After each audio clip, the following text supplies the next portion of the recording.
খাগড়াছড়ির পরিস্থিতি নিয়ে জানাতে গুইমারা থেকে যোগ দিচ্ছেন সহকর্মী আব্দুল্লাহ রাকিব। রাকিব, গুইমারার আজকের পরিস্থিতি কেমন দেখছেন এবং অবরোধের কি ধরনের প্রভাব পড়েছে? বান্ডেল থাকলে প্রতি সেনমানিতে টাকা বাঁচবে। বিকাশ সেনমানি বান্ডেল কিনে জিতুন প্রতি লেনদেনে।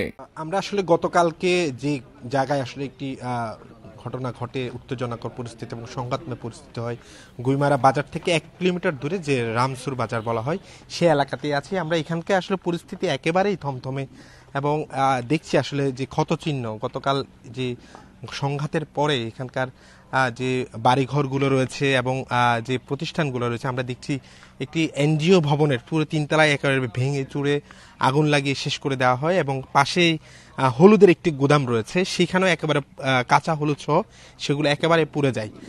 এখানকার এখন পর্যন্ত গতকাল থেকে আসলে সেনাবাহিনী এবং আইন শৃঙ্খলা রক্ষাকারী বাহিনীরা অবস্থান নিয়ে আছেন এবং তাদের ফোর্সও বাড়ানো হয়েছে এবং এখানকার যারা বাঙালিরা আছেন আশেপাশের তারা আসলে আতঙ্কেই গতকালকে ঘটনার পরেই আসলে তারা এখানকার বাড়িঘর ছেড়ে চলে যান।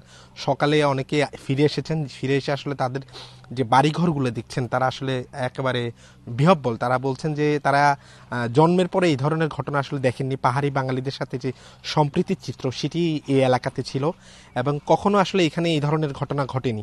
এবং আমরা একটু আগে আসলে এখানকার পাহাড়ি একজন শিক্ষকের সাথে কথা বলছিলাম, তিনি বলছেন যে তিনি এখানে পরিবার নিয়ে থাকেন, গতকালকে তার উপরও আক্রমণ হয়েছে এবং তিনি আসলে চলে যান তার দূরে একটি তার ছাত্রের বাড়িতে, সেখানে গিয়ে আসলে আশ্রয় নেন এবং তারা বলছেন কারা আসলে এই হামলা করেছে এবং সাধারণ মানুষের বাড়িঘর পুড়িয়ে দিয়েছে সেটি আসলে একেবারেই তারা আসলে ভেবে কুল পাচ্ছেন না। এবং পাহাড়িরা যে এলাকাটিতে অবস্থান করছে আমরা নিশ্চয়ই এখন দেখাতে পারছি, সেই জায়গায় আসলে রাস্তায় একটা ব্যারিকেড দেওয়া আছে এবং সেখানে আসলে নিরাপত্তাজনিত কারণে বর্তমানে আইন শৃঙ্খলা রক্ষাকারী বাহিনী আসলে কাউকে যাওয়ার অনুমতি দিচ্ছে না নিরাপত্তাজনিত কারণে। এবং সেখানে পাহাড়িরা আছেন এবং সকালে নিরাপত্তা বাহিনীরা সেখানে গিয়েছেন, কিন্তু তাদের সাথে একটি উত্তপ্ত পরিস্থিতি হয়।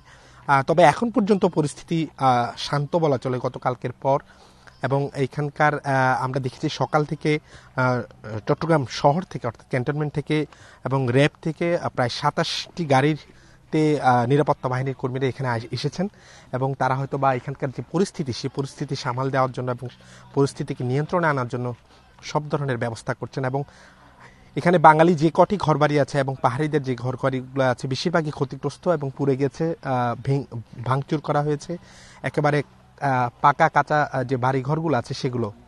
তো সব মিলিয়ে এখানকার যে পরিস্থিতি, নিরাপত্তা বাহিনী কাজ করছেন এখানকার পরিস্থিতি স্থিতিশীল করার এবং দুই পক্ষর মধ্যে যে উত্তেজনা আছে এখনো পর্যন্ত আসলে ক্ষোভ আছে এখানকার যারা স্থানীয় বিশেষ করে পাহাড়িদের মধ্যে। তবে প্রশাসন বলছে তারা চেষ্টা করছেন সব পক্ষকে আসলে বুঝিয়ে পরিস্থিতি শান্ত রাখার, কিন্তু সাধারণ মানুষ যেটি বলছে যে 144 ধারা তারপরে অবরোধ সব মিলিয়ে জনজীবন একটি অবরুদ্ধ অবস্থার মধ্যে পড়েছে। তারা বলছে অন্তত প্রশাসন এই জনজীবন স্বাভাবিক করার জন্য যাতে কাজ করে এবং 144 ধারার বিষয়ে যাতে শিথিল করা হয়, অর্থাৎ মানুষের যে স্বাভাবিক জীবনযাত্রা। আমরা দেখেছি বাজারগুলোতে মানুষজন নেই বললেই চলে এবং দোকানপাট প্রায় বন্ধ এবং মানুষের মধ্যে এক ধরনের আতঙ্ক এবং ভয় রয়েছে। তো এখন পর্যন্ত চট্টগ্রামের যে খাগড়াছড়ির যে গুইমারার পরিস্থিতি সেটি অনেকটাই শান্ত, কিন্তু মানুষের মধ্যে এখনো আতঙ্ক রয়ে গেছে। খাগড়াছড়ির পরিস্থিতি জানাচ্ছিলেন সহকর্মী আব্দুল্লাহ রাকিব।